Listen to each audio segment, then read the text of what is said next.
Мен бүгүн ата энемдин жүздөрүнө бир жылмаюу тартуулоону чечтим. Анын бир себеби бар.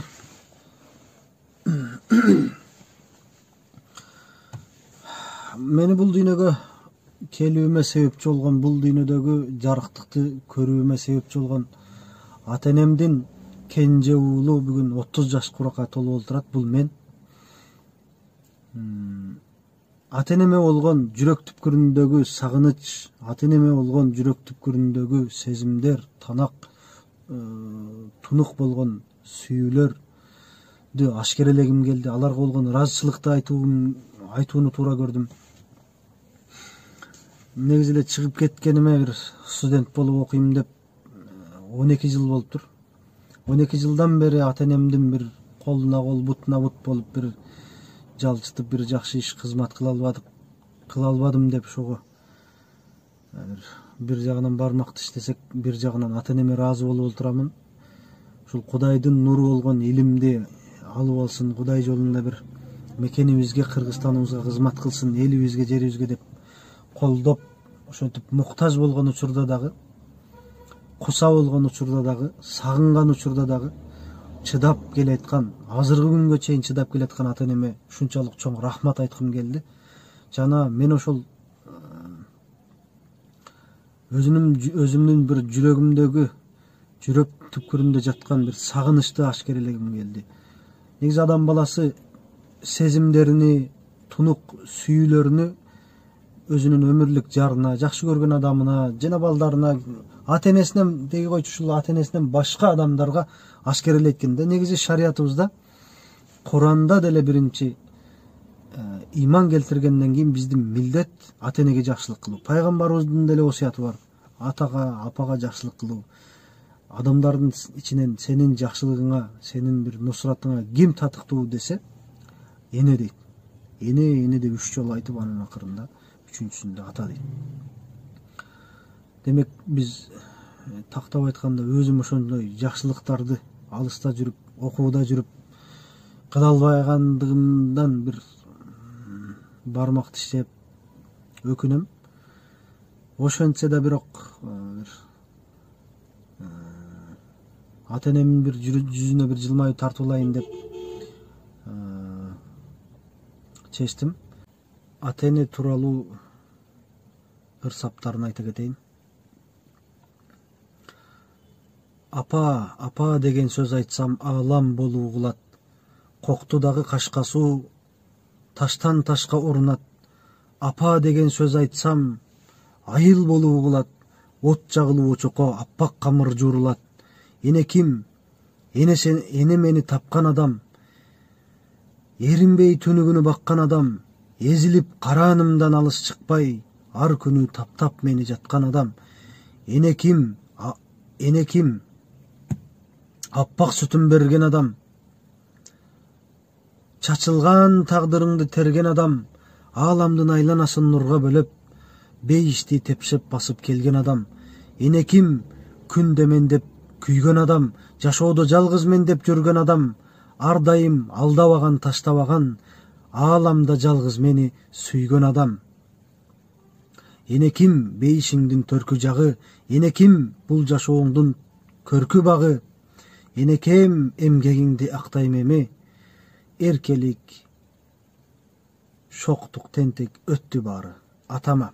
Атаке. Уулум, сени жыттаганда жакаңды, унутамын кайгы менен капамды. Мени дагы дал ушинтип чоңойткон, аяп кеттим аска тоом атамды. Күндө 5 маал күбүрөнүп дубаңда, олуямсың атаке оңдоп турган катамды.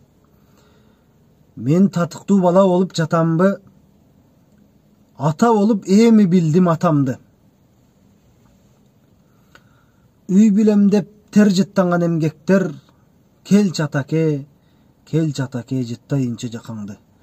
Балдарым деп тер жыттанган эмгектер, келчи атаке жыттайынчы жакаңды. Урматтуу ата, апа, ата энем, сиздерди мен Аллах үчүн жүрөктүн түпкүрүндөн таза сезимдер менен жакшы көрөмүн, сиздерди сүйөмүн. Allah'ım ömürüңүздөрдү bir uzun, ден соолугуңуздарды чың кылсын, жашооңуздарга береке берсин. Кыяматта пайгамбардын желегин көтөргөн алымдар, хафиздер, мураттап олиялар, ошондой урпактар сиздердин артыңыздардан коштоп барсын иншалла.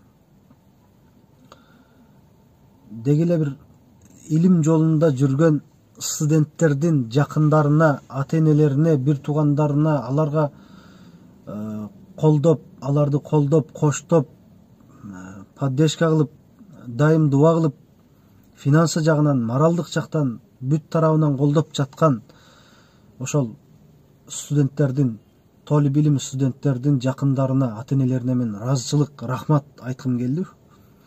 Кыйын, чындыгында аябай эле кыйын. Баланын ошол жардамына муктаж болосуң, ырайымына муктаж болосуң. Негизи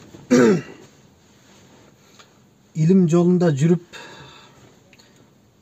студент болуп жүргөн, Кудай Тааланын илимин, нурун алам деп жүргөн талабаларды колдоп жүргөн ата-энелерге, бир туугандарына, жакындарына, деги эле ушул студенттерди колдогон адамдарга таазим айтып, рахмат айтыш керек.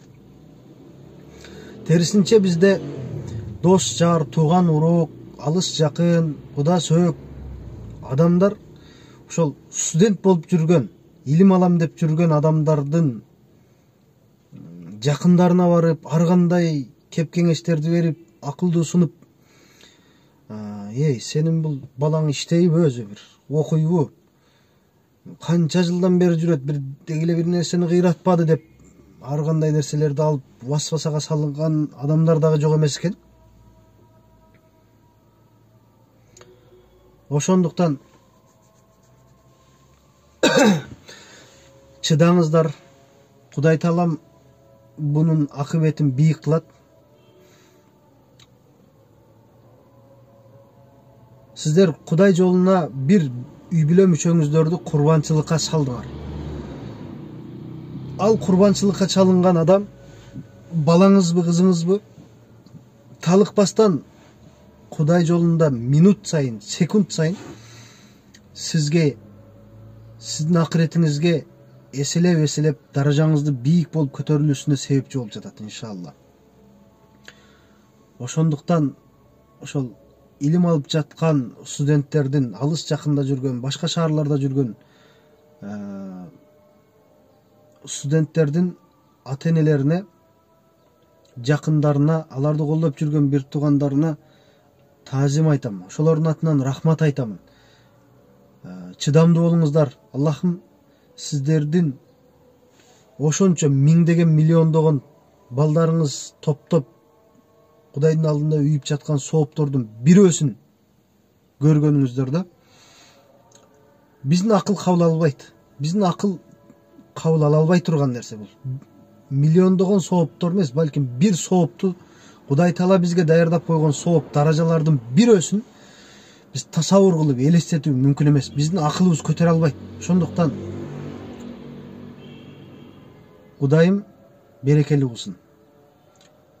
Ар кандай адамдар айткан сөзгө кирбестен, Кудай Тааладан жакшылыкты үмүт кылып, бийик даражаны, соопту үмүт кылып, балдарыңыздарды окутуңуздар. Сиздерге чоң рахмат.